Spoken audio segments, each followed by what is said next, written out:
उन्होंने मनुष्य को वायदा किया कि मैं एक मुक्तिदाता को तुम्हें बचाने के लिए भेजूंगा। अंत में परमेश्वर ने समय की पूर्ति में अपने इकलौते बेटे, प्रेम के महासागर प्रभु ईसा मसीह को इस संसार में अपने लोगों को उनके पापों से, मृत्यु से छुड़ाने के लिए भेजा।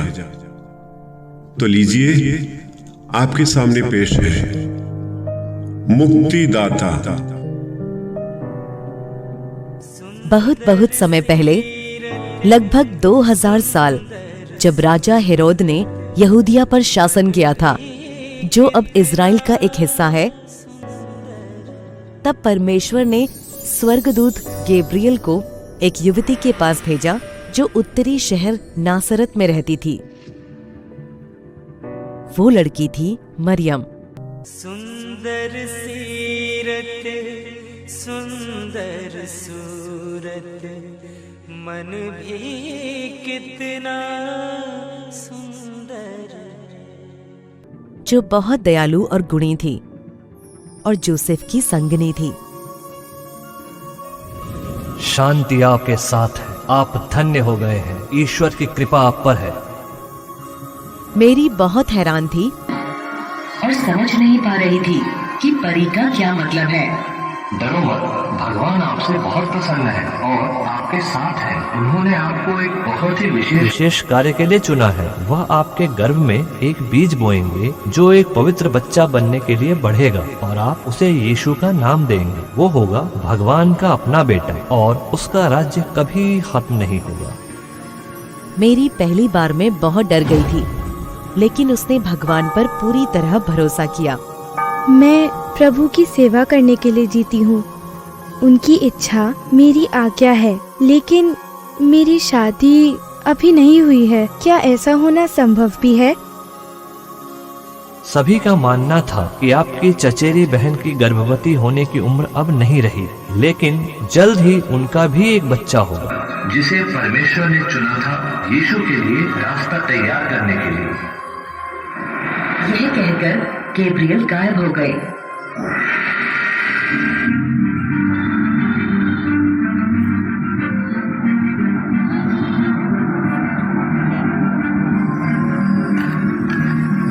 यूसुफ चिंतित था जब उसे पता चला कि मेरी उनकी शादी से पहले एक बच्चे की उम्मीद कर रही थी। मैं सोच ही रहा था कि क्या उसे इस शादी को तोड़ देना चाहिए, जब एक दूत उसे सपने में दिखाई दिया। जोसेफ, जोसेफ, डरो नहीं, मैं ईश्वर का दूत गब्रियल। तुमने जो सुना वह सही है। मरियम गर्भवती है, लेकिन वह किसी इंसान के द्वारा नहीं। जो बालक उसके गर्भ में है वह सर्वोच्च ईश्वर का पुत्र है। तुम कितने भाग्यशाली हो कि तुम उसके बालक पिता बनोगे। लेकिन मैं क्या करूं? उठो, अब सोने का समय नहीं। मरियम को अपनाओ, उसे अपने घर ले आओ, ताकि समाज के सामने वह कलंकित न हो। प्रभु की जो इच्छा।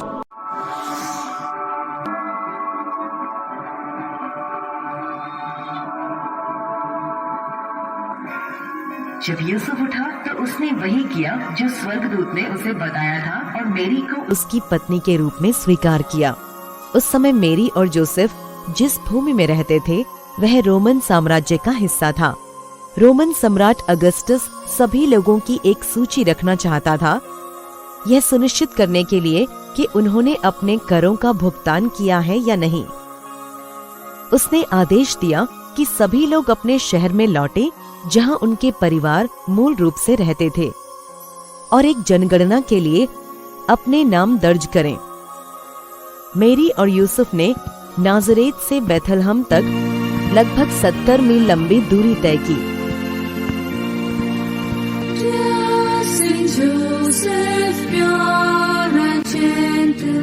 Guardian of the Savior child, trading with the Virgin Mother, Egypt's deserts rough and wild.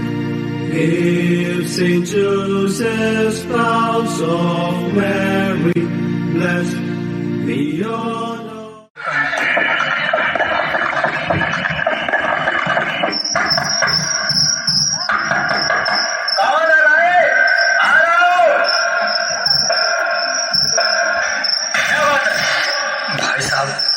मेरा नाम जोसेफ है। मैं नाजरेथ निवासी हूँ। अपनी पत्नी के साथ यहाँ नाम लिखवाने के लिए आया हूँ।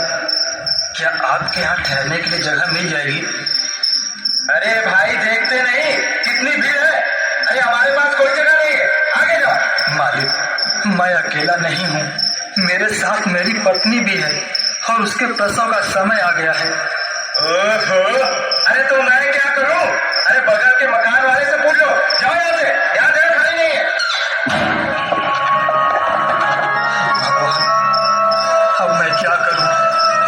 कहाँ जाऊँ? हाँ, यहाँ चलता हूँ, हो सकता है कि मकान मिल जाए। माता जी जरा रुकिए। क्यों? क्या बात है? क्या आपके यहाँ ठहरने के लिए जगह मिल जाएगी?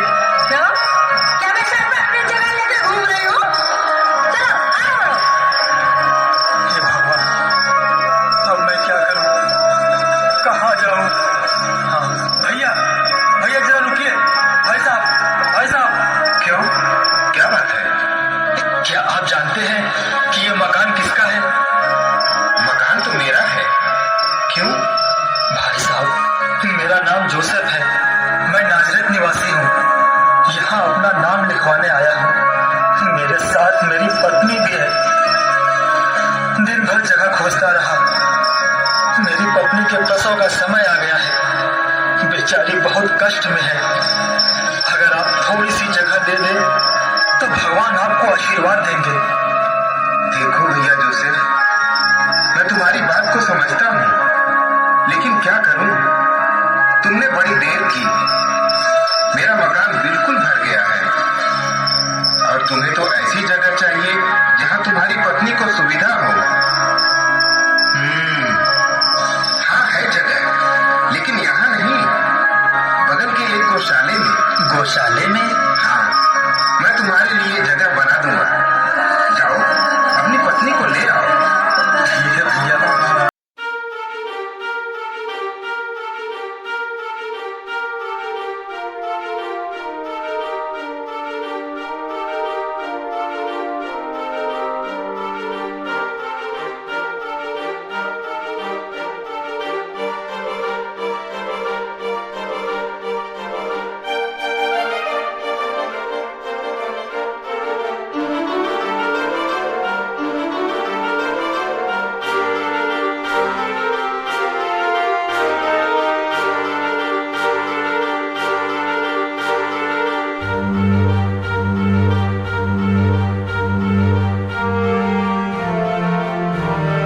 बेथलहम के एक अलग हिस्से में चरवाहों का एक समूह भेड़ बकरियों के झुंड को देख रहा था।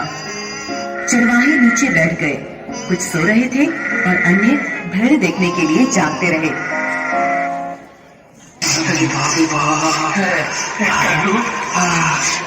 कोई बात नहीं, और बेटा भैया।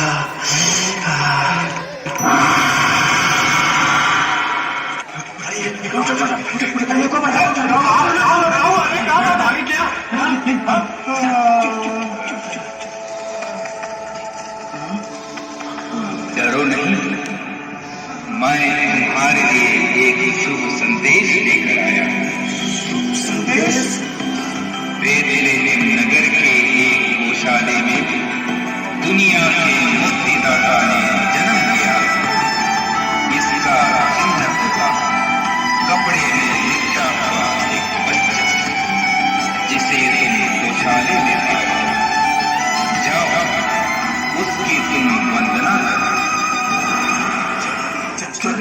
चलो आगे देखिए हुआ क्या है।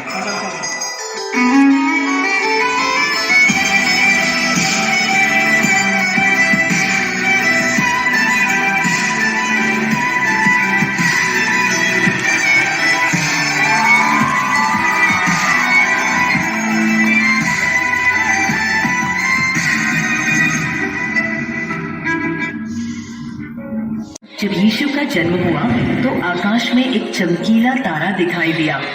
कुछ समझदार पुरुषों ने एक दूर के स्थान से तारे को देखा और तुरंत अनुमान लगाया कि इसका क्या मतलब है। वे बहुत होशियार लोग थे। उन्होंने पुराने लेखन का अध्ययन किया था और जानते थे कि जब एक उज्जवल और महान राजा का जन्म होगा तो नया तारा आकाश में दिखाई देगा। वह एक नए राजा को खोजने और उसे उपहार लाने के लिए निकल गए। बुद्धिमान पुरुषों ने बेथलहम की ओर बढ़ते हुए तारे का अनुसरण किया, जैसा कि उन्होंने पुराने लेखन में पढ़ा था। वे इस तारे का चरनी तक अनुसरण करते रहे। अब यह तारा सीधा उस स्थान पर चमक रहा था जहां यीशु ने जन्म लिया था।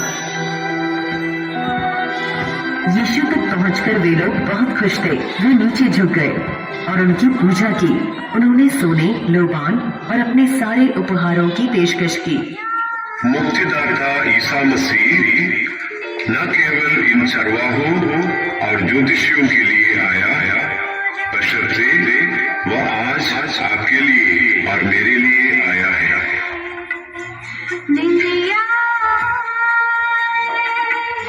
निंदिया तू सो जा। सब खुशी से झूम उठे और परमेश्वर का महिमा किए, क्योंकि परमेश्वर ने अपना बेटा उनके लिए भेजा, एक नया राजा।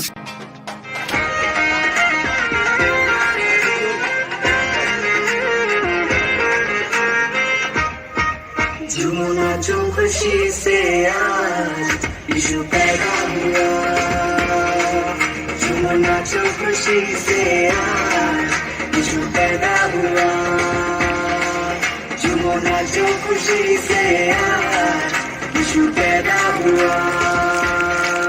झूमो नाचो खुशी से आज यीशु पैदा हुआ। यीशु पैदा हुआ। यीशु पैदा हुआ। यीशु पैदा हुआ। झूमो नाचो खुशी से आज यीशु पैदा हुआ।